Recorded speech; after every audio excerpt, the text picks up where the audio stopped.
What's up, humans, and welcome to a new Psicoactivo. Happy Friday, everybody. I'm about to leave for a drive to Los Angeles for the Age of Disclosure documentary premiere at Lumiere Cinema. And I wanted to do this video before I left because the Dan Farah podcast with Joe Rogna dropped. And they spoke for about 2 hours and 25 minutes, something like that. And they spoke about many things. But for me, the one thread that I'm going to pull from is something that I've been discussing with people who are involved in this in the background. And I'm glad that Dan is talking about it publicly because now I can give you a little bit more details on what is happening. So let's see the clip from Farah.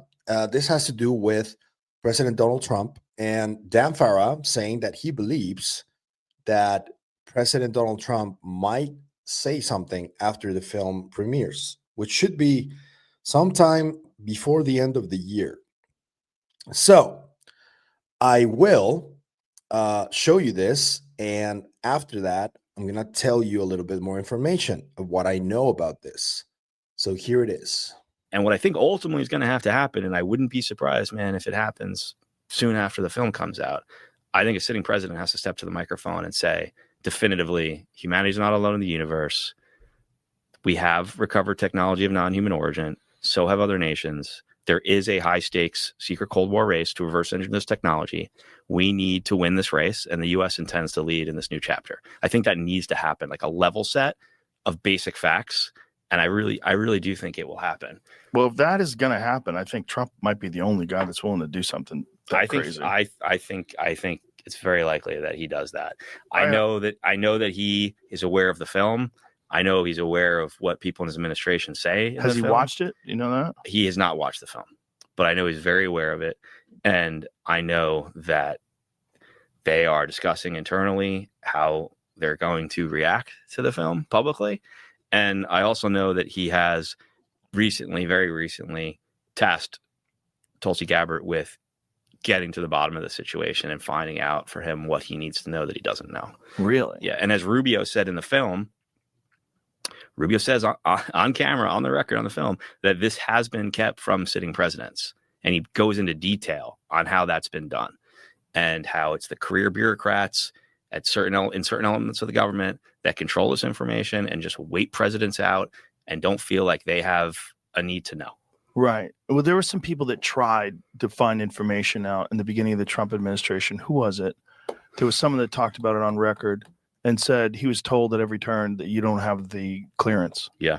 Yeah. But here's the thing. Trump actually found out about the base facts in his last presidency and was contemplating stepping to the microphone then. What base facts? So Jay Stratton, who, ran the task force, he says on camera in my film that that Mnuchin, the Secretary of Treasury, asked for a briefing on the lay of the land because Trump asked him to get the briefing, and Trump had already known that the base facts that we're not alone in the universe, that there's been recovery of crashed craft, right? He knew those base facts, and he told Mnuchin that he was thinking about going public. And so Mnuchin reached out to Stratton to get a briefing, and he told Stratton that the reason he wanted the briefing is because he needed to be able to evaluate what the impact would be to the economy if the president decided to step to the mic and tell the world we're not alone. Stratton tells the story on camera in the film, and I've heard a lot more about it off camera. So we know Trump contemplated doing this already. Now I think the release of this film and Rubio's involvement puts enough on the table that it makes it easier for him to do. I think they would have to have some sort of a plan in place if they were going to say that, right? Like the amnesty plan, the idea behind it would have to be in place. If someone, or at least grab control of the situation and say that this is real and the U.S. intends to lead the way. Because the other factor that the White House has to keep in mind is you don't want Xi or Putin being the guy to do that. Right.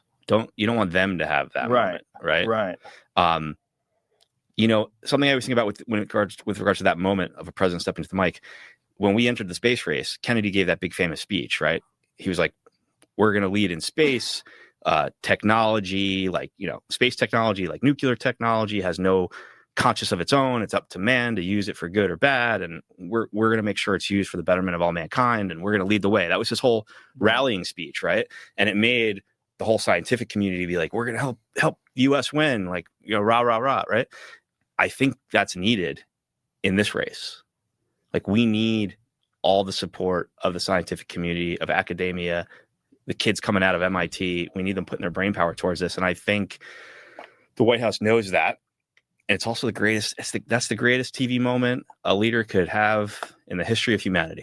Couple of things. First of all, he mentions that Tulsi Gabbard was tasked to do this.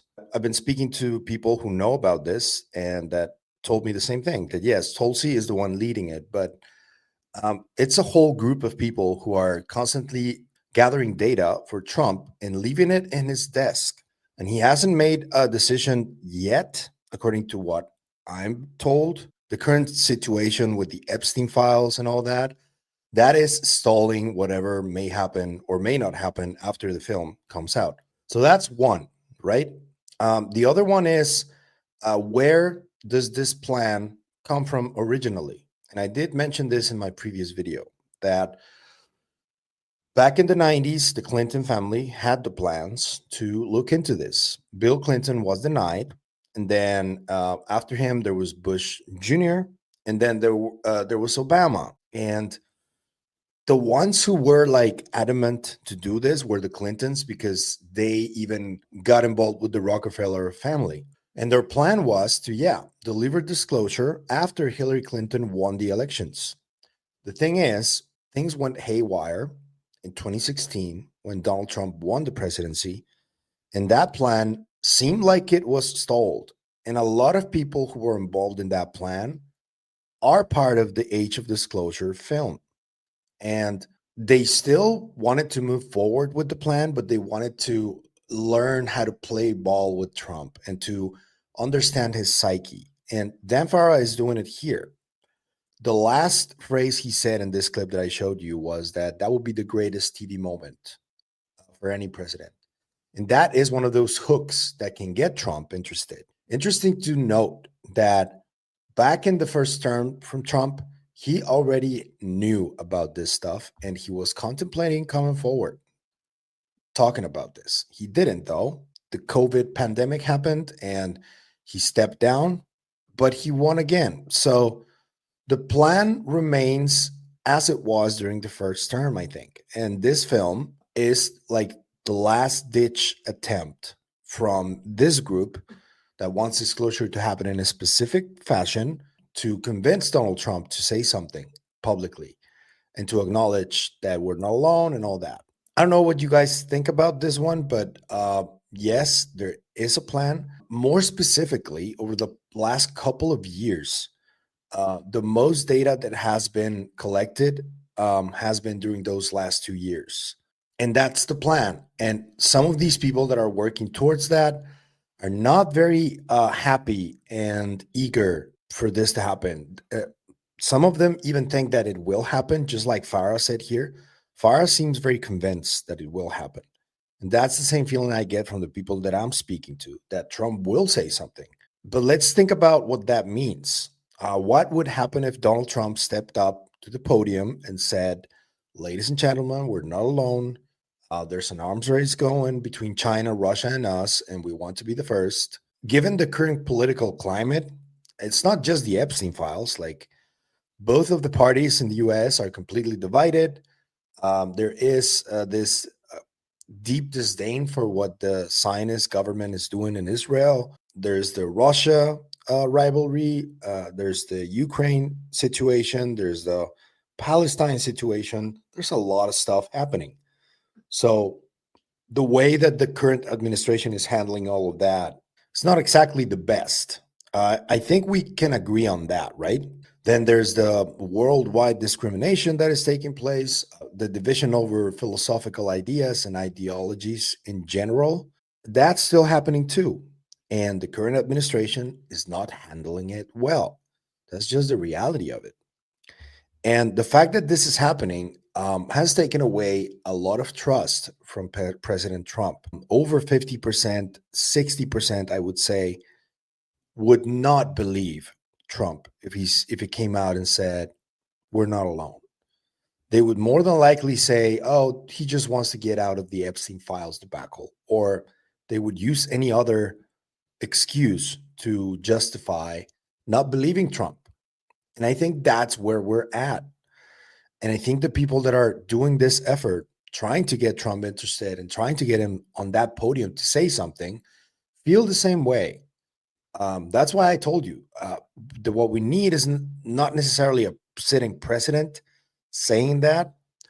We need for the majority of people in the world to have a firsthand experience with something. That's what we need. That's what would change things really completely.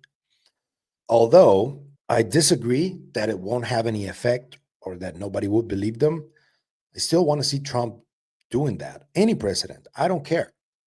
I still do. And I think it would have a significant impact. It's still a sitting president, despite what he's done, despite whether you like him or not.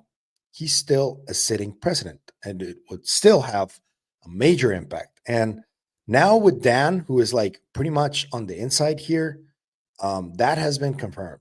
Donald Trump is definitely at least aware of the film, of what's going on. And back in his first term, he was contemplating disclosing.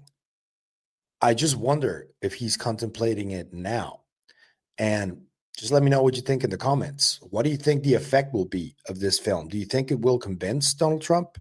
What do you think Tulsi Gabbard's role here has been? And what do you prefer? Disclosure from a president who is a sitting president, or some sort of mass firsthand experience or event that everybody gets to experience? What would you prefer out of the two? Let me know in the comments. If you like the content you see, I'm going to ask you to like, share, hype, comment, subscribe, and hit the bell icon. That's all you need to do in order to help us, and this is what helps us the most, so thank you. But if you want to support us in other ways, there's a few links down there you can choose from. You can also become a member on YouTube, or you can support us through KGRA. Anything you choose to do is always appreciated, so thank you. And that's it for me today on this video, but I'll see you guys in the next one. Remember, stay curious and inquisitive like Joe Rogan, always. Bye.